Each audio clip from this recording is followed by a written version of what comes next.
and welcome everyone. This is Minoo at Anglo-Link. In today's lesson, we're going to look at the verb to have. As you know, the verb to have has many different meanings. It's a main verb, with the main meaning being possession, but it also replaces other verbs like to drink, to eat, and to take. It's also an auxiliary verb, which is used to formulate all the perfect tenses. If you add the word to it, have to indicates an external obligation. And finally, we have the causative have, to have something done. So today we're going to look at all these different meanings, and by the end of the lesson, you will have a clear idea of how to use have in each of these contexts. So when you're ready, we can begin. Right then, the verb to have. As I mentioned earlier, to have has several meanings. As a main verb, its main meaning is to possess. If we add the word to it, have to indicates an external obligation. It also replaces other main verbs such as eat, drink, and take. Then we have the causative have, which is causing an action to take place.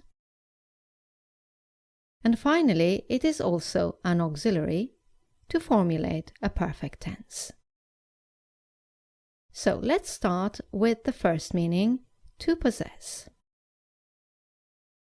Make sure that in this meaning, as a main verb, you use the full form, not the contracted form. For example, I have a car.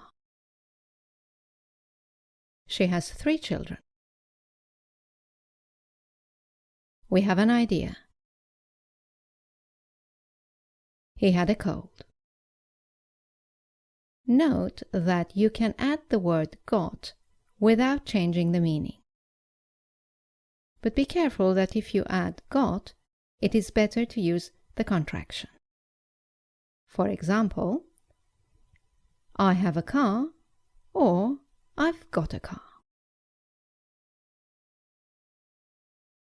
Okay, let's look at the second meaning, have to indicate an external obligation. Once again, it's the main verb, so use the full form, not the contracted form. Let's look at the examples. You have to complete this form. He has to resign. We have to stop at a red light. She had to work last weekend.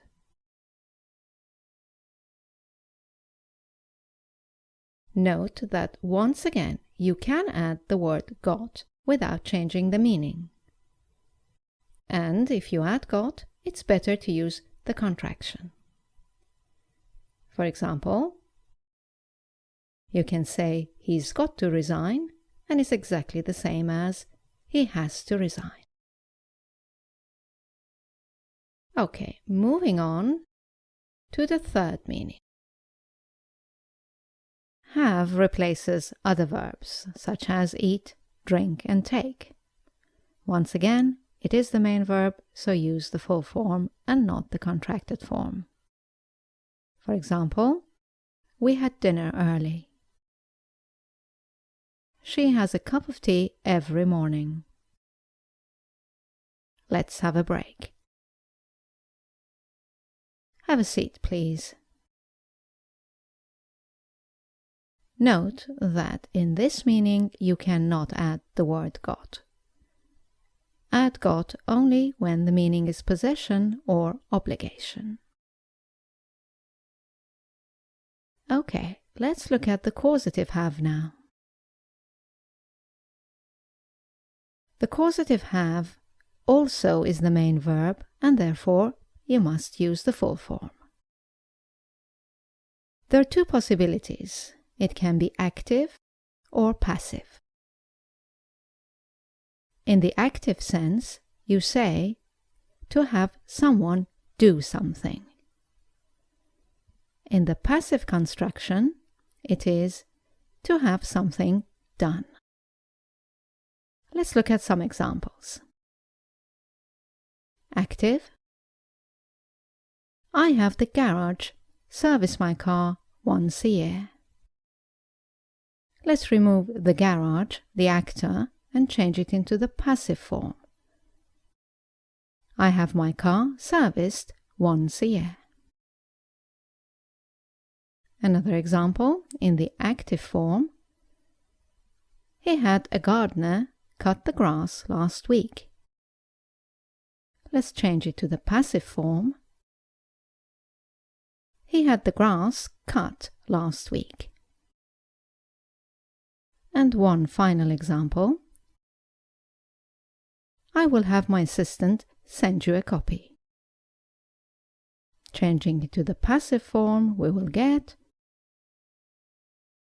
I will have a copy sent to you. Note that you cannot add the word got in this context, but you can use the verb to get instead of to have to express the same idea. For example, instead of I will have my assistant send you a copy, you can say I will get my assistant to send you a copy. Notice that after get we use the infinitive with to. And in the passive form, I will have a copy sent to you, or I will get a copy sent to you. Right then, let's move on to the verb to have as an auxiliary for a perfect tense.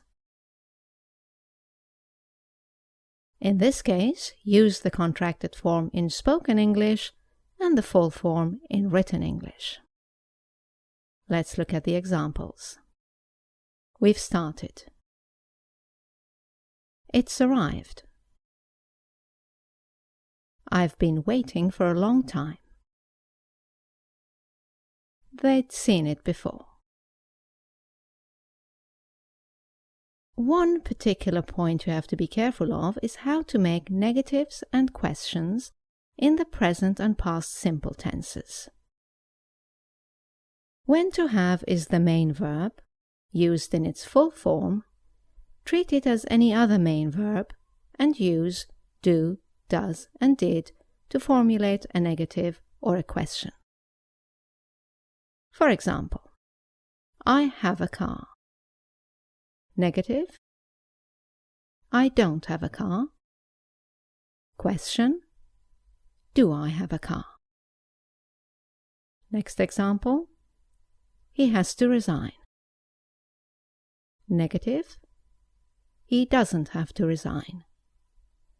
And question. Does he have to resign? We had dinner early. We didn't have dinner early. Did we have dinner early? And one final example. He had the grass cut.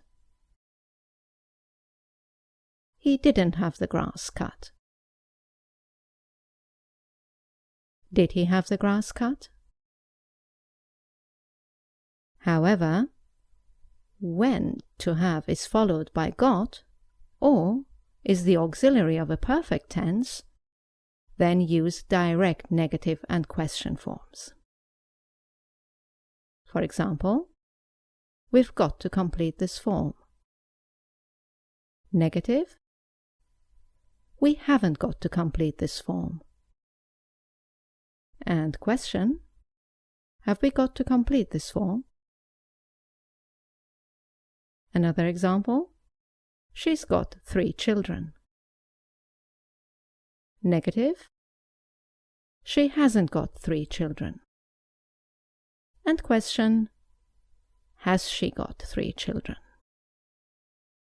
And now an example in the perfect tense. They'd seen it before. They hadn't seen it before. Had they seen it before? Well, that's all for this lesson. I hope you've enjoyed it. Let us know in the comments section below if you found it useful, and also what other topics you would like us to cover for you in our next videos. And as you know, you can go to our website, Anglo-Link.com, for further help with improving your English. Thank you for watching. I look forward to seeing you in our next video. Bye now.